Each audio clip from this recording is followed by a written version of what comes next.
G'day folks, welcome to this review of Mark Herman's Pericles, the Peloponnesian Wars. This is published by GMT Games in 2017. And this is partly inspired by the design of Herman's previous publication, Churchill, and it's also sort of some of the mechanics here are the basis for his new 2020 design, Versailles. Pericles, the Peloponnesian Wars, is a semi-cooperative 1 to 4 player war slash political game. It has two strong, well thought out and quite competitive AI systems, giving you some flexibility to play against AI or bot players, but nothing quite beats human opponents, and it absolutely plays best with 4 players. Now, as one of those 4 players, you are striving for 2 things in this game. First, you want personal honor for your faction. Honor is effectively victory points, so you need those to win. At the same time, you generally need to be on the winning side of this war against this broader war of Sparta versus Athens. So you often need to work closely with your compatriot on that side to defeat your main opponents. This creates some fascinating tension between you and your compatriot and between Sparta and Athens. Now, the context, of course, is the Peloponnesian Wars. This spans a period, Herman's game spans a period from roughly 460 to 401 BC. It is based quite closely on Thucydides, but clearly inspired by the events of Aristophanes' plays. Herman, of course, acknowledges some research that he did for his previous publication, The Peloponnesian War, first published by Victory Games in 1991 and recently republished in 2019 by GMT Games. Now, the component quality within this is outstanding. You get a beautifully illustrated, colourful rulebook, a very large playbook, which I'll talk about in a moment. You have a counter sheet of about 130 various counters, over 130 wooden pieces such as sticks, discs, cubes, octagon cylinders, which are used to represent respectively navies, armies, bases, and strategoi, plus a selection of other wooden pieces, plastic pawns, and dice to facilitate and indicate certain events and things that are happening. You get 3 decks of cards, 1 deck of these 24 Aristophanes cards, and these are basically kind of event cards which create interesting situations at the start of each turn. And then you get 2 decks of 32 political cards, 1 for Sparta and 1 for Athens, and these are the main drivers of the political phase. And the centerpiece of all this is, of course, this beautiful mounted map with art by Francisco Colmenares and Knut Grunitz.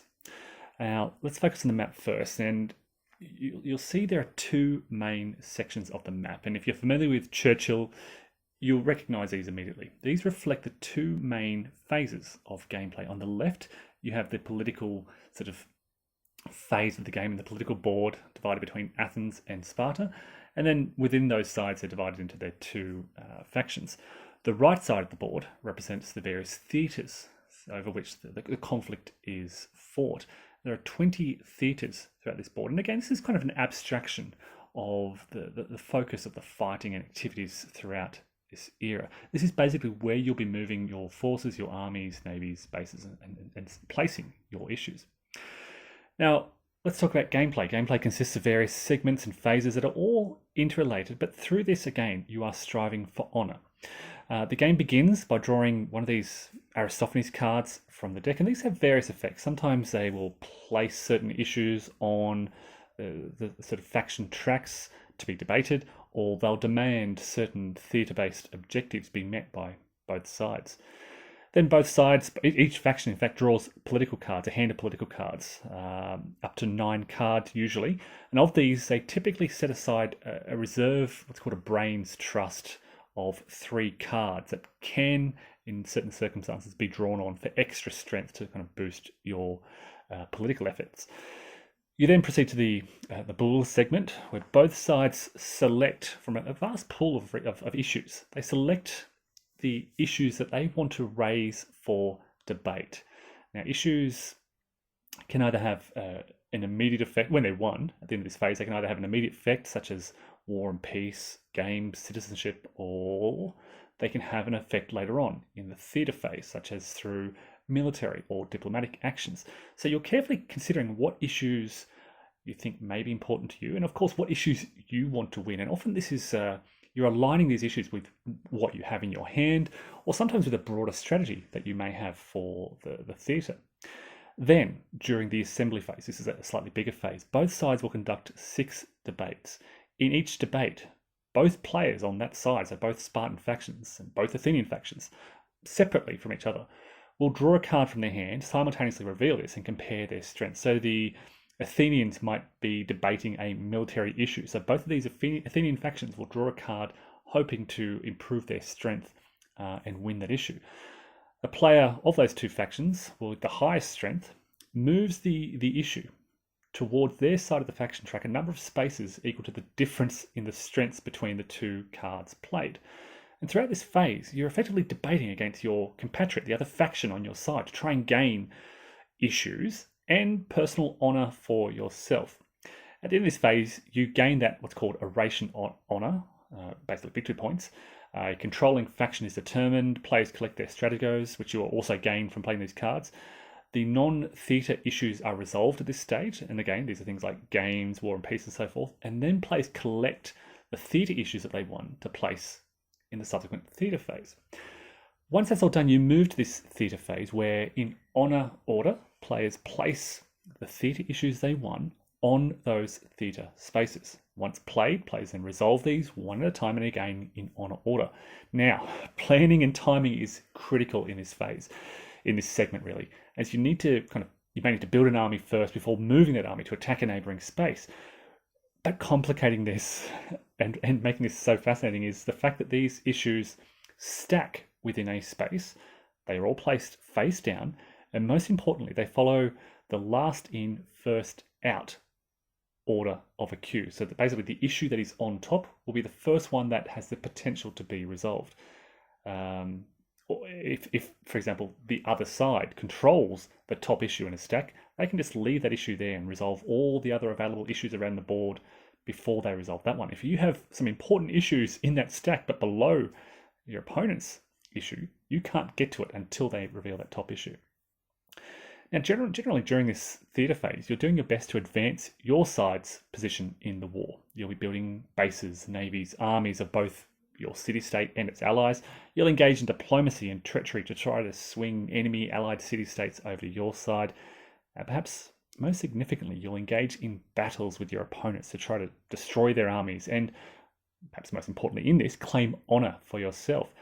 But keep in mind, throughout this phase, the person who won that issue in the political phase and who placed that issue in the theatre phase continues to own that issue. It has a coloured band around each issue that corresponds with their faction, and they control that issue when it is revealed.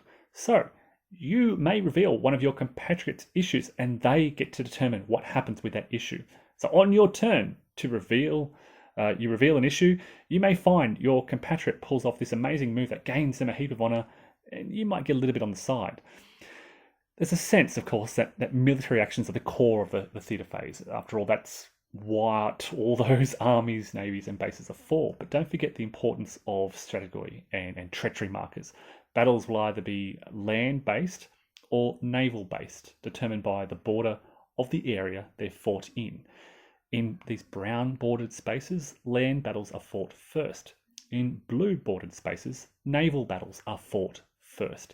In both cases, the winner of that first battle can determine whether or not a second battle is fought of the other type. So if you win a naval battle, you can then decide whether or not you want to then fight a land battle. This is a great little rule and mechanic. It means, for example, that if Sparta sends their powerful army into Athens, a naval battle occurs first. But because Athens tends to have naval supremacy, they'll likely win and opt not to have a land battle most of the time. Conversely, if the great Athenian navy invades Sparta, a land battle occurs first, and because Sparta tends to have land supremacy, they'll likely win and opt not to then have a naval battle. This simple rule and mechanic guides much of both sides' strategies and again reflects the history. Athens is building a naval maritime empire. Sparta is relying on their land supremacy and their kind of land-based allies. Those relative strengths are also reflected in the combat table. Spartan land units do more damage in land combat. The Athenian naval units do more damage in naval combat. And at first glance, they may appear to be subtle differences just on a chart, but they have a big impact on battles and thus on broader operational and strategic planning around this whole theatre of operations. And again, it can take some time to grasp the importance and the implications of those seemingly subtle differences. So after all that treachery and diplomacy and fighting, after all those issues are resolved in this theatre phase, you move to the end phase where you check victory, check maintenance, you can redeploy forces, and then start a new turn. Now, there's a lot more detail in this gameplay that I won't go into, but I will say the rulebook is beautifully clear and easy to grasp. It is, given that the depth of consideration you're making here, the rulebook is relatively brief. Most of these segments are very procedural, they are very clearly laid out, they are easy to understand and follow, and there's not much rules consultation taking place as you're working through the game. The player aids that come with Pericles summarize all the issues and their varying effects depending on where they're resolved. And again, it is easy to understand what the issues do. So in summary, this is, I think, a relatively easy game to learn and to just jump into. However, it is a very difficult game to master, primarily because it takes some time to grasp the connection and implications of the various components of gameplay. It's that combination of easy rules with complex planning that makes this a truly amazing game. If we focus on just one issue, it takes time to understand what, for example, the military issue you're debating in that political phase can later do in the military phase. And thus it takes time to ascertain its importance and how much effort you should put into winning it in terms of the value of the cards you play during that political phase. How much do you need it? How much do you want to win it? It takes time then, if you win it, to plan when to place that issue in the theatre issue placement segment. You might have 4 issues, and when do you place this military issue? It takes time to, for example, develop bluffs to distract your opponents and hope they don't block you or undermine your efforts, or place one of their issues right on top, right at the very end, to block your plans. It then takes time to grasp how to plan the implementation of that military issue, where to fight, with what forces, and how they'll get to the theatre of battle. It takes time to understand whether or not this is a good idea, whether or not they'll win the battle or lose, and what the consequences of that battle could be for you and your compatriot. That's a lot of consideration into just one issue, and take that, for just that issue, and increase it for every possible issue across all the theatres, and throw in a few opponents with their own plans and agendas that may directly conflict with yours, and you have a recipe for a remarkably deep, satisfying, rewarding game. It can be frustrating if your plans come unstuck, but you'll often have a backup contingency plan. There's usually something you can do with those issues, even if your main plans unfold. All of this, again, means that whilst it's relatively easy to introduce new players to the rules of the game, get them going, it will take a lot of time to master the game and implement an effective strategy and link all these things together. Fortunately, Pericles is beautifully set up to facilitate this. Mark Herman and co. have produced about 23 scenarios in the playbook. They range from very short 10-minute vignettes, 10 minutes to play through some of these short scenarios, with about 20 small to medium 1 to 2 turn scenarios. And then there are 2 larger war scenarios that last for about 3 to 5 turns through to the full 10-turn campaign. Now, within this playbook, there's a series of first-time player training scenarios which guide these new players through the various elements they'll encounter in a typical game, like politics, diplomacy, battles, and so forth. There's also a beautifully illustrated full example of play within the playbook that helps you grasp the core elements quickly. And of course, if that's not enough, go to the GMT Games YouTube page, where Mark Herman himself runs through several examples of play. And there's a link to those below in the description of this video. Now, these various scenarios enable you to jump, if you wish, into a particular point in this area to play out certain historical events, such as the Sicilian expedition or the fall of the Athenian Empire. This is giving you sort of some context of what's happening. And the whole era, as I said, runs from about 460 to 401 BC. It is broken down to 10 turns, with each turn covering roughly a 6-year period. So each turn covers 6 years of this conflict or period. If you're playing a larger game, sometimes these turns will just fly by, and with 4 players at the table, it'll only take a few minutes. At other times, such as a period of heightened war with a lot of battles and manoeuvring, they may go on for quite a while, as all 4 players may seek to battle out or fight over key contested terrain. You may have a turn where both factions in Sparta just want to focus on domestic political issues in a period of peace, while on the very next turn they're at war and they're both picking out all the military issues with a view to launching a huge campaign throughout the Aegean. So at a glance, Pericles looks and it kind of feels a bit like Churchill, and the obvious comparisons can be made with the political phase. But in the theatre phase, players have a lot more control and a myriad of more complex decisions to make. This then, must acknowledge, is a considerable step up in complexity from Churchill. Again, not necessarily in terms of understanding the rules, but in appreciating how these rules all interact. Now, I mentioned the bots earlier, the AI, and it's worth spending a brief moment addressing how well designed these are. The main bot is Formio, and he can be given to several factions in a game. He has an Athenian strategy matrix and a Spartan strategy matrix. And each turn you'll review this, starting at the top and running down until you find a criteria that fits kind of the situation in the game. There's a small chance, and I think a d6 roll of 6 or more, that he may skip that strategy, but whatever he settles on, you then establish his priorities and objectives for that turn. This dictates what he wants to debate, where he wants to place the issues that he wins, and what he basically wants to achieve on this turn.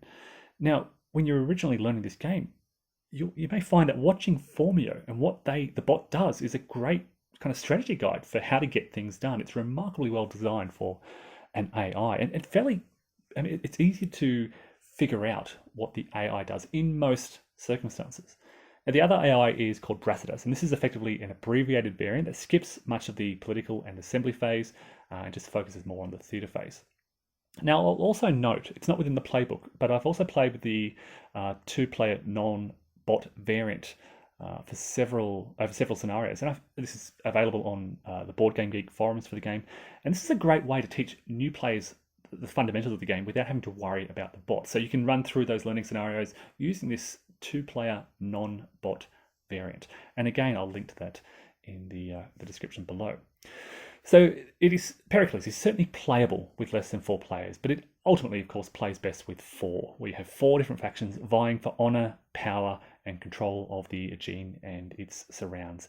It is a masterpiece of design from Mark Herman and co, and it's been rewarded by beautiful art by, as I said, Francisco Colmenares and Knut Grunitz, and by outstanding production quality from GMT Games. That is Mark Herman's Pericles, the Peloponnesian War.